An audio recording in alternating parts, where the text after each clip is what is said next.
Il tient en réserve des ressources pour les hommes droits, pour les hommes droits, pour les hommes droits, pour les femmes droites, pour les femmes droites. Et non pas les tordus, les gens qui adaptent le péché avec les choses saintes, qui essayent d'adapter du moins, mais c'est inadaptable.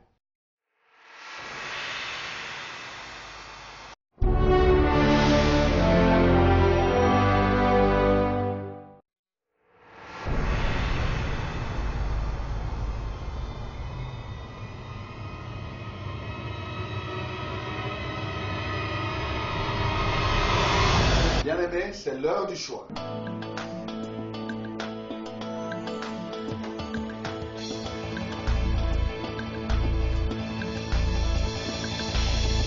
Au pied du Seigneur, je t'invite.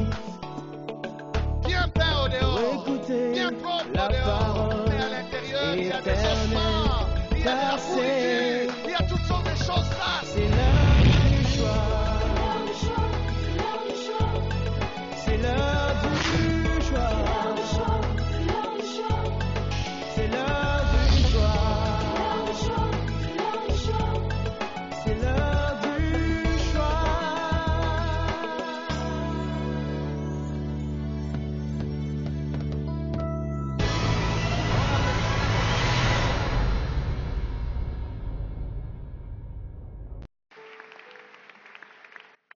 Il est vivant. Il est vivant. Mais qui donc?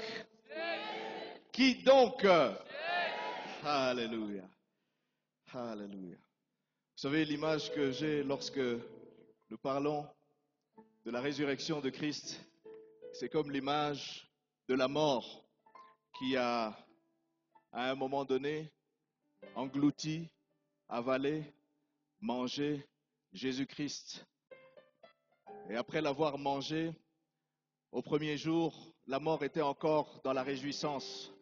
Parce que la mort pensait que, voilà, maintenant tout est terminé, tout est fini, il ne nous causera plus de tort, nous n'aurons plus de problème. Au deuxième jour, la mort a commencé à sentir un petit malaise. Il a fallu l'amener chez le docteur pour essayer de voir qu'est-ce qui n'allait pas. Au troisième jour, la mort commence à sentir des malaises encore plus accentués et plus importants. Elle commence à transpirer. Et au troisième jour, la mort ne peut plus le retenir. La mort a été obligée de le vomir. Il est vivant et il est ressuscité. Et il dit, je donne ma vie et je la reprends. Il est ressuscité. Et avec sa résurrection, nous célébrons ce matin la résurrection des rêves brisés, des attentes cachées, jamais réalisées.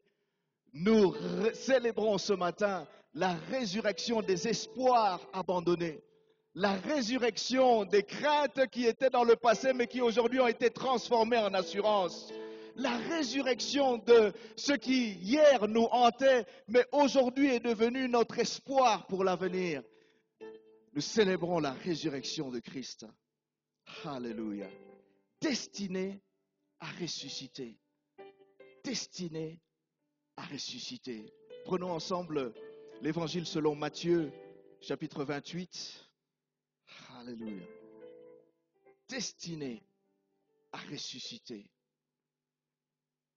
Parce que c'est le sort de mon sauveur, c'est aussi mon sort ce matin. Matthieu 28, je vais lire les premiers versets jusqu'au 10e verset.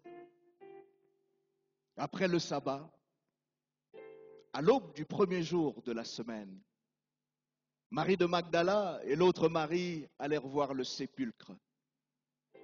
Au moment où je parle, il y a beaucoup de déception. Il y a énormément de douleur. On pensait avoir trouvé celui qui allait nous sortir de la situation dans laquelle on était. Le sauveur qu'on attendait depuis longtemps. Mais nous l'avons tous vu. Il était là, sur la croix. Les Romains pensaient que comme il avait fait autant de miracles, et même certains Juifs, eh bien qu'il allait simplement descendre de la croix, éliminer tous ses ennemis et remporter une victoire certaine à ce moment-là. Verset 2, et voici, il y eut un grand tremblement de terre, car un ange du Seigneur descendit du ciel. Il vint rouler la pierre et s'assit au-dessus. Cette pierre était en train de garder le sépulcre de Jésus. Cette pierre, considérez que c'est la même pierre qui était en train de garder vos espoirs pour un avenir meilleur. L'ange est descendu, il a roulé la pierre et il s'est assis dessus. Son aspect était comme l'éclair et son vêtement blanc comme la neige. Les gardes tremblèrent de peur et devinrent comme morts. Mais l'ange prit la parole et dit aux femmes, pour vous, ne craignez pas. Dis à ton voisin, ne crains pas. Ne crains pas. Non, dis-lui bien, pour toi, ne crains pas. Pour toi, ne crains pas. Car je sais que vous cherchez Jésus qui a été crucifié. Vous voyez, vous allez constater une chose, c'est que Dieu est capable de changer l'orthographe de votre vie. Beaucoup de gens ont mis un point final à l'histoire de votre vie lorsqu'ils étaient en train de les écrire. Ils ont dit, bon, il a échoué, il n'a pas réussi à l'école, il ne s'est pas marié avec la bonne personne, il n'a pas accompli ce que les autres ont accompli, et eux ont simplement mis un point final. Ce matin, permettez-moi de vous dire que l'écrivain par excellence a décidé de changer l'orthographe de votre vie. Là où les hommes avaient mis un point final, lui, il a simplement mis une virgule. De sorte à ce que l'histoire qu'il lisait, selon les hommes, que maintenant, il est foutu, il est perdu, il n'y a plus d'espoir, il ne continuera plus jamais. Nous savons que maintenant, c'est la fin de sa vie. Dieu est venu, il a pris le livre de ta vie, il a pris l'histoire, et là où on avait mis un point, lui, il a rajouté une virgule.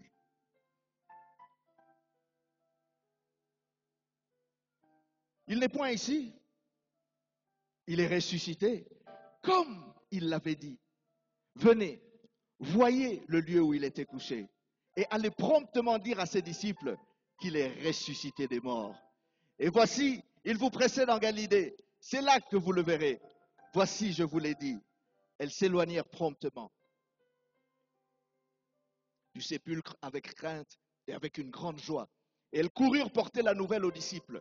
Et voici Jésus vint à leur rencontre et dit, je vous salue. Elles s'approchèrent pour saisir ses pieds et elles se prosternèrent devant lui. Alors Jésus leur dit, ne craignez pas, allez dire à mes frères de se rendre à Galilée. C'est là qu'ils me verront. C'est là qu'ils me verront. Alléluia.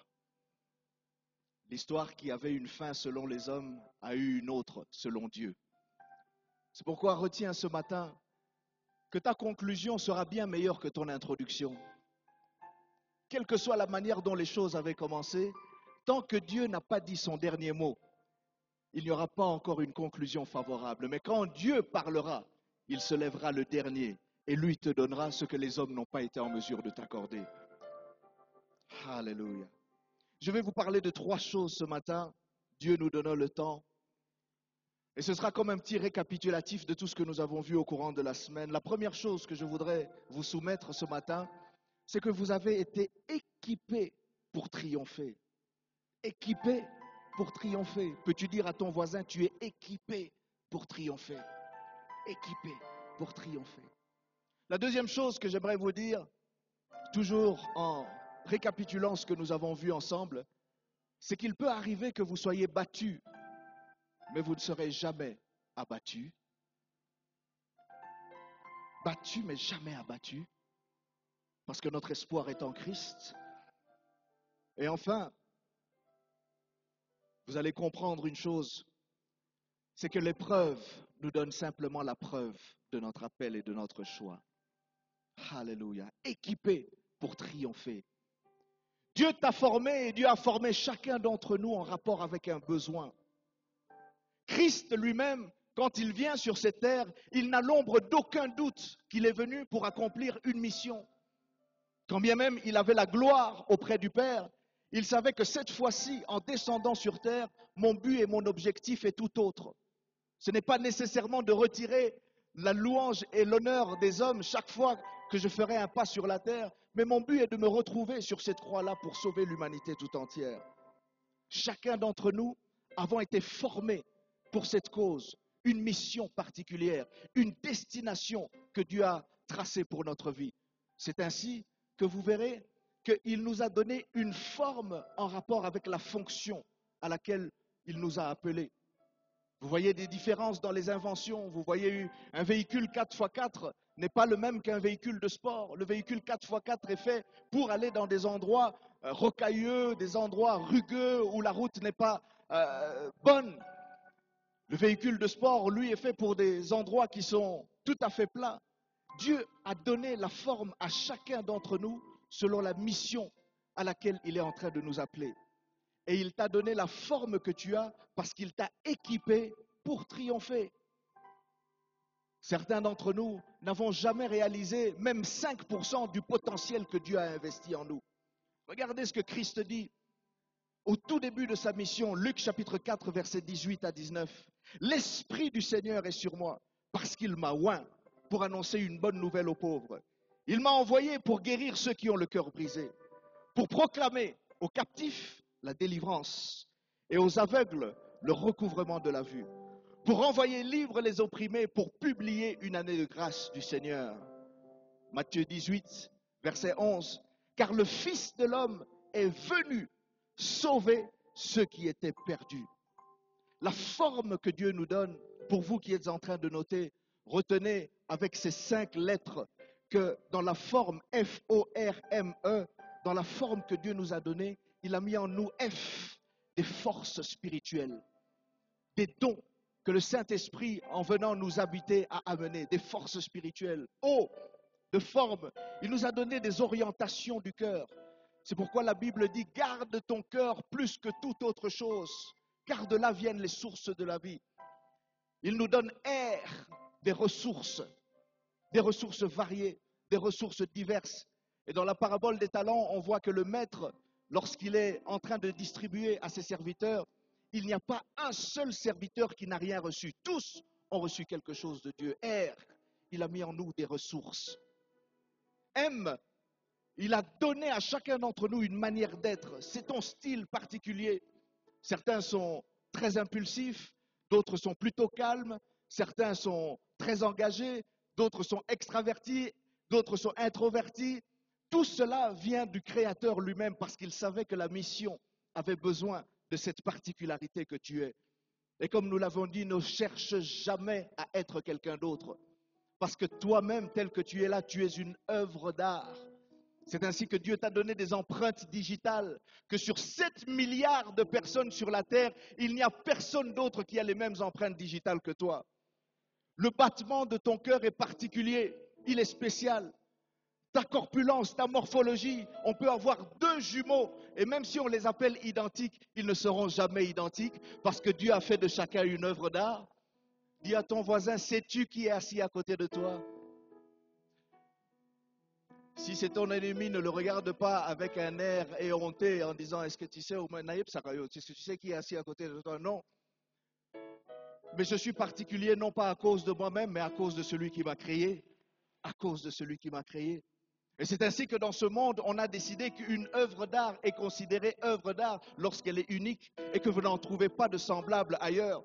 C'est ainsi que parcourez l'ensemble de la terre et vous ne verrez pas un autre même, parce que vous êtes le seul à accomplir la mission que Dieu a réservée pour chacun d'entre nous. Force et enfin dans cette forme que Dieu nous a donnée, il nous a donné des expériences. Ne négligez jamais vos expériences. Dieu permet que nous passions des fois par des situations spéciales et particulières parce qu'il veut qu'un jour ou l'autre, nous soyons en mesure de fortifier quelqu'un qui traversera les mêmes difficultés. Chérissez toutes ces expériences. Elles vous sont spéciales et elles vous sont particulières. Lorsque vous en donnerez le témoignage, cela va attirer la louange de ceux qui ne connaissaient pas le roi qui est capable de changer l'histoire des hommes. Ton existence précède ta naissance. Jérémie 1, verset 5. Avant que je ne te forme dans le ventre de ta mère, je te connaissais, dit Dieu. Et avant que tu ne sortes de son sein, je t'avais consacré, je t'avais établi prophète des nations. Ta mission détermine ta création. Vous allez voir que dans plusieurs occasions dans la parole de Dieu, Dieu va constater qu'il y a un besoin et parce qu'il y a un besoin, il va envoyer un homme. Dans l'Ancien Testament, vous avez l'exemple avec le peuple d'Israël qui doit sortir d'Égypte. Et parce que le peuple devait sortir, il envoie Moïse. À un moment donné, il fallait que le peuple puisse entrer dans la terre promise. Et parce qu'il devait entrer dans la terre promise, il a élevé Josué.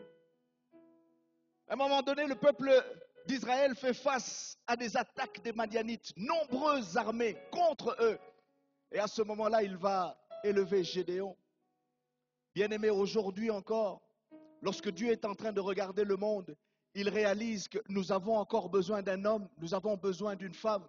Et il a levé toi, cette fois-ci, pour un temps comme celui-ci. C'est toi l'instrument de Dieu. Comme Christ était l'instrument de Dieu pour le salut. Tu es l'instrument de Dieu. Tu es l'instrument de Dieu. Ton identité est liée à ta destinée. Éphésiens 2, verset 10. Car nous sommes son ouvrage, ayant été créés en Jésus-Christ pour de bonnes œuvres que Dieu a préparées d'avance afin que nous les pratiquions.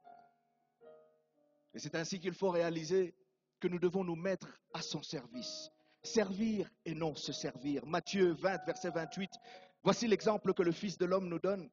C'est ainsi que le Fils de l'homme est venu, non pour être servi, mais pour servir et donner sa vie comme rançon de plusieurs. 1 Pierre chapitre 4, verset 11 à 10, verset 10 à 11. Comme de bons dispensateurs des diverses grâces de Dieu, que chacun de vous mette au service des autres le don qu'il a reçu.